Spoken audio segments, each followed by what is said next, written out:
This is Sophie Heller, and this is an SAT short passage question.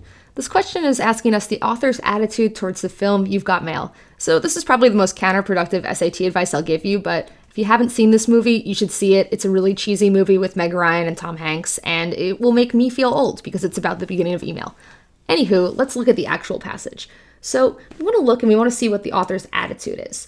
So we see that first we're just describing our culture's becoming more computer and we have a computerized lifestyle.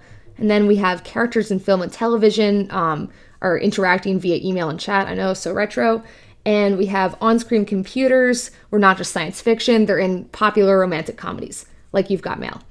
It deals with a relationship based solely on email.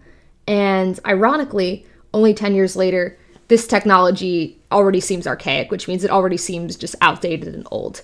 So we don't have that much to go on the author's attitude towards You've Got Mail, but I'd say that the author is it's not too positive, but not too negative. So we want to look at our words and get rid of anything that's too strong. And that's often going to be a good SAT tactic for attitude or tone kind of questions.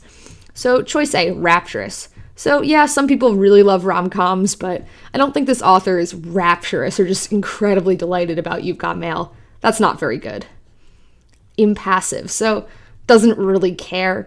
I'd say the author probably cares if that's the information that the author is going to bring up in this. You're not going to mention a movie if you just completely don't care about it. Unsatisfied. So we don't really get the sense that the author's unsatisfied with the movie. The author's just mentioning that the movie exists to prove his point. So we don't know if the author liked the movie or not. Resigned. So resigned is also a little bit too negative. That would be, oh yeah, unfortunately there was this movie that came out about email. The author has a pretty positive, not too positive, but more of a positive look. So we're left with intrigued, and I think that makes sense. The author is intrigued by the use of technology in this movie, is intrigued enough to mention it in the passage. So intrigued, that's going to be your right answer.